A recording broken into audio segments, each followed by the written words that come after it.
விதியுடன் மோது விஜயுடன் மோதாதன்னு சும்மாவா சொன்னாங்க? ஐயா எடப்பாடி பழனிசாமி அவர்களே, களமெட்டுல உங்களை தான் போட்டு பொலன்னு பொழந்துட்டு இருக்காங்க. நம்மளும் ஸ்டார்ட் பண்ணிடலாமா?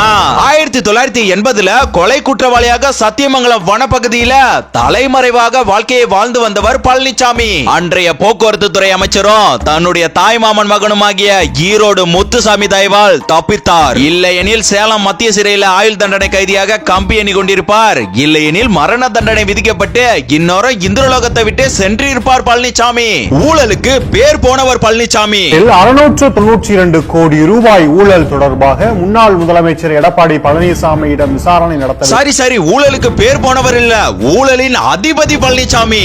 4800 கோடி ரூபாய் முறைகேடு நடைபெற்றதாகவும் இதுகுறித்து அப்போதைய முதலமைச்சர் எடப்பாடி பழனிசாமி மீது வழக்கு பதிவு செய்ய கோரி தவழ்ந்து தாவேக்காவிடம் கூட தவழ்ந்தவருங்க பழனிசாமி. கொடி பறக்குது. புரட்சி தலைவர் எம்ஜிஆர், புரட்சி தலைவி அம்மா, இவங்க எல்லாருமே தலைமை தாங்கிய அதிமுகவை அசிங்கப்படுத்தியவருங்க பழனிசாமி. பாஜகவுடன் கூட்டணி வைக்க கூடாது என்று புரட்சி தலைவி அம்மா ஸ்ட்ராங்கா சொல்லியும் பணத்தோட பேராசையால பாஜகவிடம் மண்டியிட்டவருங்க இந்த பழனிசாமி.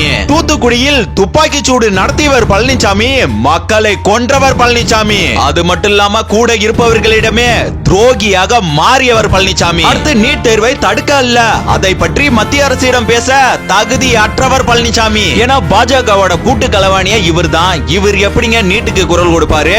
தமிழ்நாட்டுல இந்தி மொழியை திணிக்க நினைப்பவர்களுக்கு உழைக்கும் கரமாக இருப்பவர் இந்த பழனிசாமி. தமிழ்நாட்டுக்கு தேவையில்லாத இந்த பால்சாமி ஜிஎஸ்டி பற்றி ஒரு நேரம் கூட சிந்திக்க மாட்டாரு. பார்ப்பதற்கு வெள்ள வேட்டி சட்டையுடன் பளபளப்பாக இருப்பார். ஆனால் போடும் வேஷம் எல்லாம் சினிமா நடிகர்களே தோத்துருவாங்க. தற்போது கூட மகளிர் தொகை மாதம் 2000 ரூபாய், ஆண் பெண் இருவருக்குமே ஃப்ரீ பஸ்னு வாக்குறுதி கொடுத்திருக்காருங்க.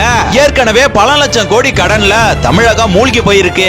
இதெல்லாம் எப்படிங்க சாத்தியம்? இது எப்படி சாத்தியம் அப்படின்றத விட இவரால இது சாத்தியமா அப்படின்றது ஒரு கேள்விக்குறி தானே.